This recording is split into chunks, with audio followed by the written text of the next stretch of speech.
자, 오늘 주제는 볼을 깨문다예요. 볼을 깨물면 깨물지 뭐 그게 그렇게 중요해? 이렇게 생각하는 사람이 있을 텐데요. 사실 볼을 깨무는 사람은 굉장히 그것을 의식을 합니다. 왜? 같은 현상이 몇 년 동안 반복되고 이것이 나타나면 그게 커지고 이런 사람들 대개 보면 전신적인 여러 가지 증상들이 동반되는 경우가 많아요. 이게 볼을 깨무는 거 한의학에서는 굉장히 중요한 증상 중에 하나입니다. 그래서 한의원에 가서 진찰을 할 때는 반드시 나 평소에 볼을 잘 깨뭅니다. 이런 얘기를 하셔야 됩니다.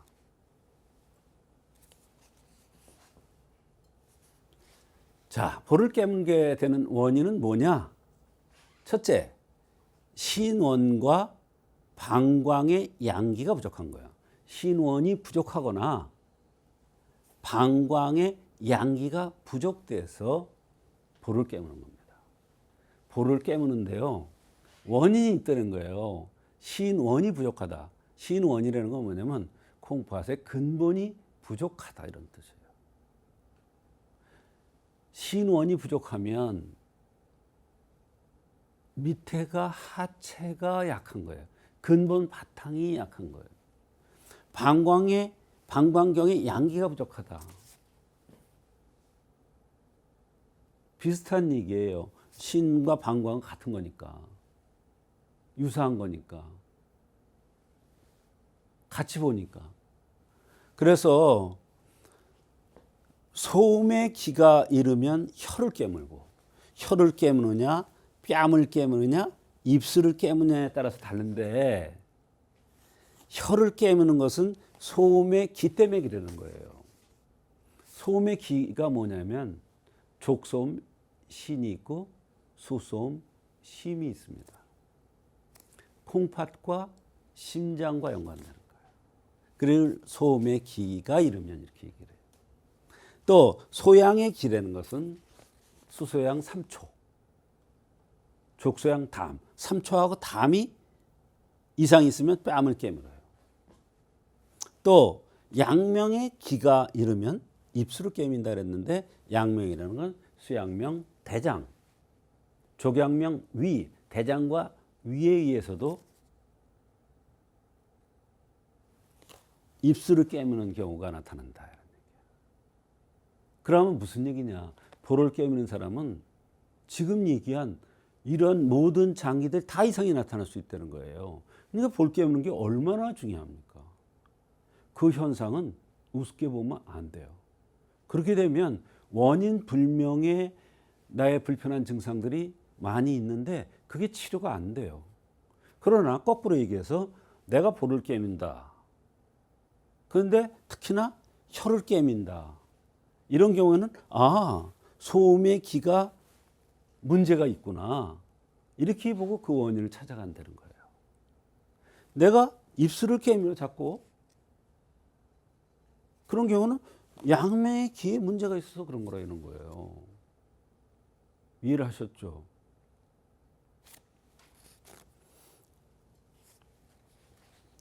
볼을 깨무는 사람들이 갖고 있는 증상들은 아주 다양합니다. 가슴, 옆구리, 배꼽 부위가 당기고 시리면서 아파. 어떤 사람이 와서 그래요. 나 가슴이 시려요. 어떤 사람은 와서 그래요. 나 옆구리가 시려요. 어떤 사람은 와서 그래요. 배꼽 부위가 시려요. 이렇게 얘기를 합니다. 그걸 어떻게 고쳐? 그런데 볼을 깨민다는 걸 알면은 쉬워요. 원인 찾아서. 그 원인을 찾기가. 풍한을 아주 싫어한다. 바람과 추위를 아주 싫어한다. 상체는 불처럼 뜨겁고, 그런 사람 있잖아요. 하체는 얼음처럼 차다. 같은 몸체인데 밑에는 얼음처럼 차고 위는 불이 난다, 이런 얘기예요. 이런 사람이 볼을 깨밀거나 혀를 깨밀거나 입술을 깨밉니다. 그러니까 그걸 깨미는 것을 의사 선생님, 한의사 선생님한테 얘기하면 이 원인을, 이런 거에 대한 원인을 정확하게 찾아서 치료할 수 있어요. 만성 소화불량으로 고생한다. 만성 소화불량 고생하는 사람들 얼마나 많습니까? 그런 사람들 중에서 볼 깨미는 거, 입술 깨미는 거, 혀 깨미는 것이 원인으로 작용하는 경우가 너무 많아. 그것을 알면은 만성 소화불량 오랫동안 고생하던 사람들이 그 원인적인 치료가 한의학적으로 가능하다는 거예요.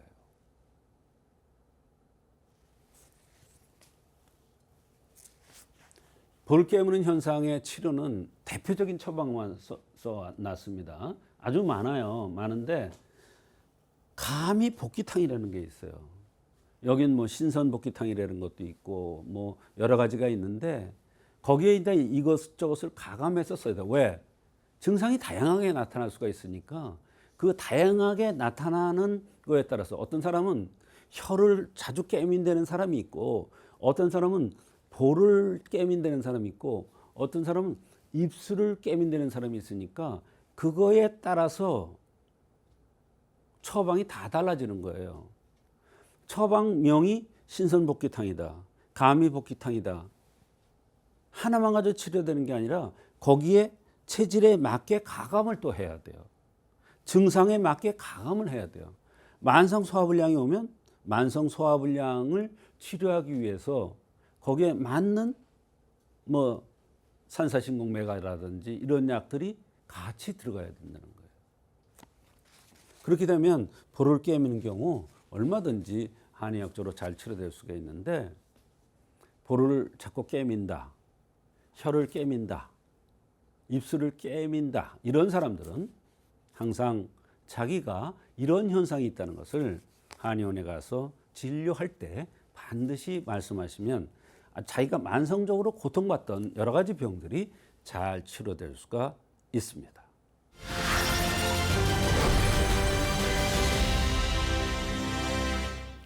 여러분 안녕하십니까? 조성태 박사의 생긴대로 건강법 오승진입니다. 오늘은 볼을 깨문다를 주제로 조성태 박사님의 자세한 강의 들어봤는데요. 방송 함께 하시면서 볼을 깨문다? 이것도 병인가? 하고 의아해 하시는 분들도 분명 계실 것 같습니다. 그렇습니다. 그런데요, 조성태 박사님의 강의에서 들으신 대로 잦은 볼 씹힘으로 인해 염증이 발생하기도 하고 건강에 적신호가 생긴다고도 합니다. 자, 한의학에선 이러한 증상들에 대해서도 그 원인을 찾아내고 치료법도 제시하고 있는데요. 이번엔 치료 사례를 통해 더욱 자세히 알아보도록 하겠습니다. 조성태 박사님 안녕하십니까? 네, 안녕하세요. 박사님, 실제로 볼을 깨문다고 하시면서 내원한 환자분도 계신가요? 네, 볼을 깨무는 것 때문에 불편해서 오시는 분은 없지만 여러 가지 불편한 증상이 있어서 내원했다가 자기가 볼을 깨무는 현상도 있습니다 하는 경우도 있었습니다. 한 번은 52세 여자 환자분이 내원하였는데 다양한 불편한 증상이 있는데 그중에서 아주 위장병 때문에 오랫동안 고생하던 그런 환자입니다. 그런데 다양한 불편한 증상뿐만 아니라 볼 깨무는 것이 있어서 그 볼 깨무는 것을 위주로 해서 위장병을 치료한 적이 있습니다. 네, 이분 체질과 생긴 모습은 어땠나요? 체구가 작고 마른 체질이었습니다. 예민하죠. 예민하게 생겼어요. 얼굴 보니 눈가에 주름이 지고 말씀도 상당히 빨랐고 또렷했습니다. 복진을 하면서 보니까 새가슴으로 가슴이 앞에가 약간 튀어나왔다는 거죠. 새가슴으로 가슴뼈가 튀어나온 그런 형상이었습니다. 예. 이런 형상들은 대개 화에 의해서 병이 오는 경우가 많이 있죠. 보통 새가슴이라고 하죠. 그렇습니다. 이렇게 가슴뼈가 나온 것도 병이 되는 건가요? 그렇죠. 우리가 진찰을 할 때 사람 생긴 모습을 보는데 새가슴인 경우도 그걸 보고서 병의 원인을 찾는 경우가 있습니다. 사실 그 자체로 병이 되지는 않습니다. 하지만 새가슴처럼 가슴이 튀어나온 것은 화가 많이 있다는 뜻입니다. 즉 화가 많이 있어서 화에 의해서 병이 온다. 심장이 약한 사람이라는 그런 뜻이죠. 심장을 중심으로 사는 사람이다 보니까 말이 빠르고 성격도 빠르고 또 눈가에 웃을 때 주름이 지는 이런 현상도 나타나는 것이죠. 네.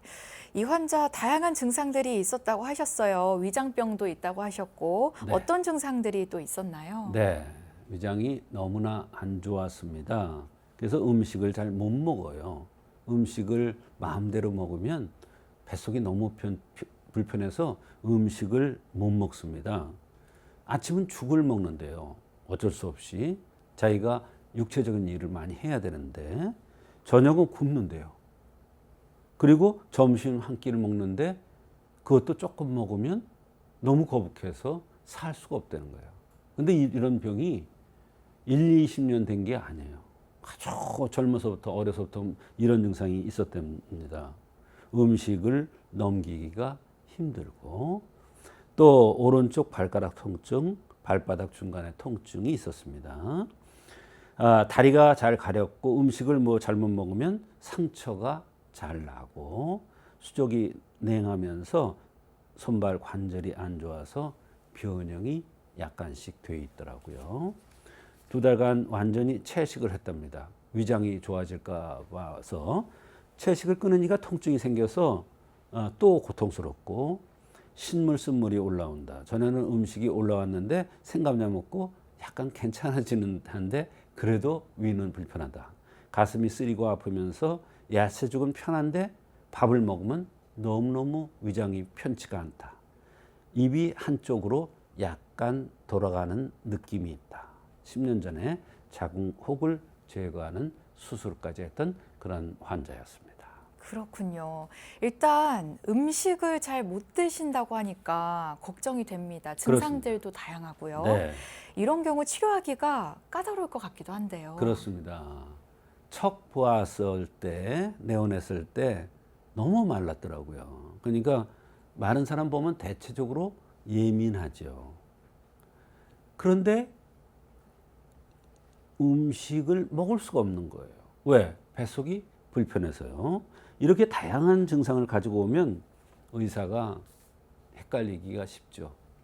판단하기가 쉽지가 않은 거예요. 하지만 이렇게 다양한 증상이 있더라도 핵심이 되는 증상을 위주로 풀어나가면 그와 관련된 증상들이 저절로 우수수 낫는 겁니다.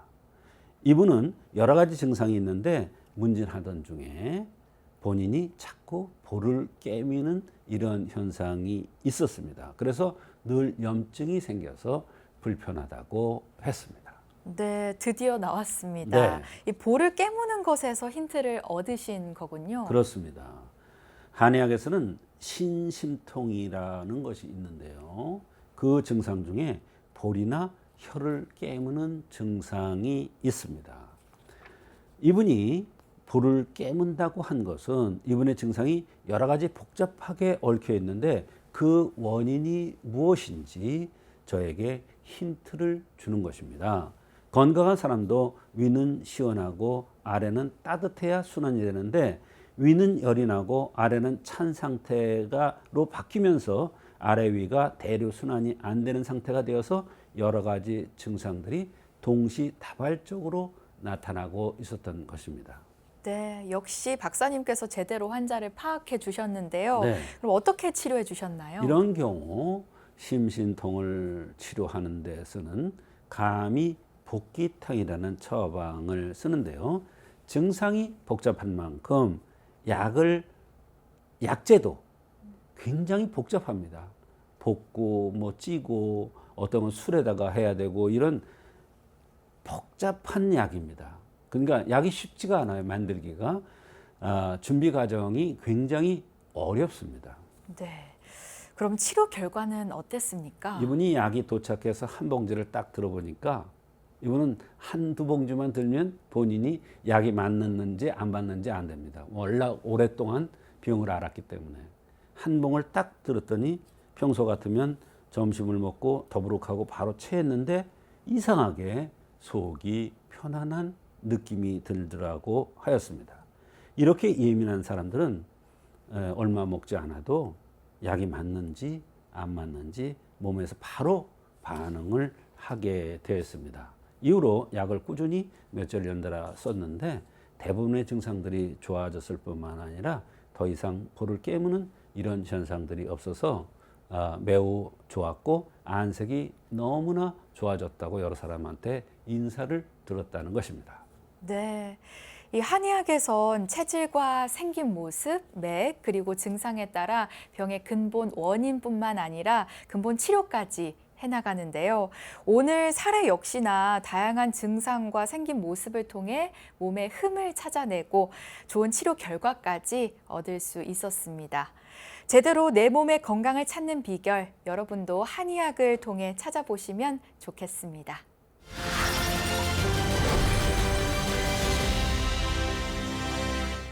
이번 순서는 조성태 박사의 백세건강 한방톡톡 시간입니다. 여러분의 팔팔한 백세 건강을 위해서 조성태 박사님만의 특별한 한방 비법도 전해드리고 생긴 대로 건강법 가족분들의 건강 고민도 시원하게 해결해드리고 있습니다. 오늘 건강 고민은 수원 팔달구에서 정혜미님께서 보내주신 사연입니다. 과연 어떤 고민일까요? 함께 만나보시죠. 안녕하세요, 박사님. 엄마와 함께 박사님 프로그램 잘 시청하고 있습니다. 저는 30대 여성인데요. 제 고민은 남들과는 비교될 정도로 제 손이 유달리 노랗다는 겁니다. 병원에 갔을 때 한번 물어본 적이 있는데 귤을 많이 먹냐고 하더라고요.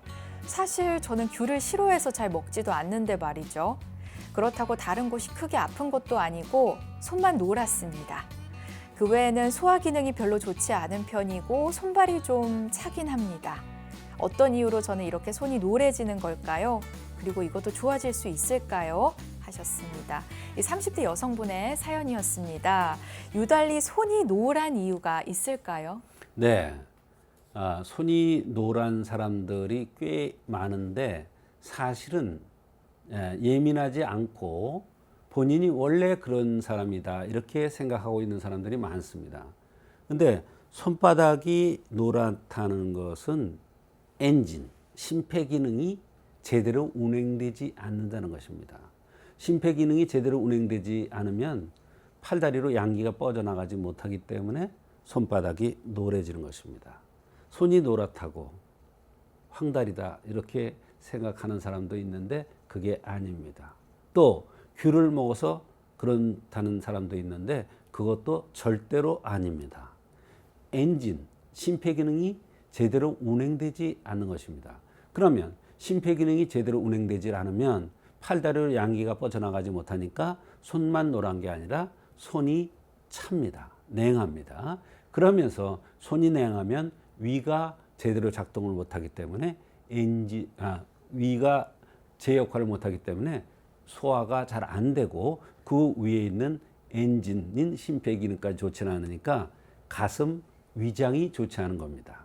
그래서 이런 사람들은 가슴이 불편하고 위장이 좋지 않기 때문에 항상 피곤하고 또 허리가 아플 수도 있고 장단지가 쥐가 날 수도 있고 뭉칠 수도 있습니다. 그래서 손발이 냉하고 손발이 노란 사람들은 한의학적으로 심폐기능을 돋궈서 위장장애도 좋아지고 그렇게 되면 피로도 풀리면서 전신 건강이 좋아질 수도 있습니다. 네, 사연 주신 정혜미님 궁금증 해소되셨겠죠? 오늘도 좋은 말씀 나눠주신 조성태 박사님 감사합니다.